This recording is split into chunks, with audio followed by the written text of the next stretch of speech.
পশ্চিমবঙ্গে শিক্ষক নিয়োগের দুর্নীতি মামলায় দেশের শীর্ষ আদালত সুপ্রিম কোর্টের নির্দেশে যোগ্য শিক্ষক শিক্ষিকারা চাকরি হারানোয় আজ কলকাতায় অর্ধনগ্ন অবস্থায় প্রতিবাদ মিছিলের আয়োজন করলে মিছিল আটকাতে পুলিশ শিক্ষক শিক্ষিকাদের গ্রেপ্তার করতে শুরু করে।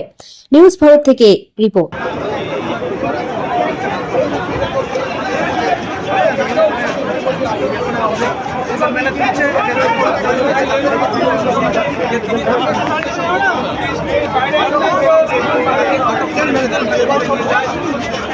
গত 3রা এপ্রিলে ভার্ডিক্টে আমরা পথে বসে গেছি, জানি না স্কুলে ফিরতে পারবো কিনা। আমরা কোর্ট বা আমরা মাননীয় মুখ্যমন্ত্রীর কাছে, শিক্ষামন্ত্রীকে বারবার আবেদন করেছি, আপনারা প্রয়োজনে রিপেনেল করে যোগ্যদের বাঁচান, আমাদের নতুনদের সঙ্গে মিশিয়ে দেবেন না। কারণ আমরা 10 বছর পুলিশ কিছু জিজ্ঞেস করেন আমি শিক্ষক কিনা, আমি বললাম হ্যাঁ।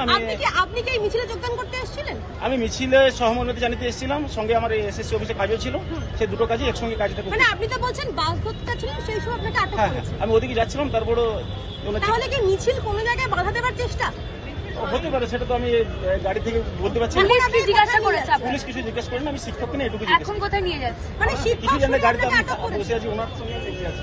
শিক্ষক জেনেই কি আটক? সম্ভবত আর পুলিশি কথা জিজ্ঞেস করেন। আপনার নাম?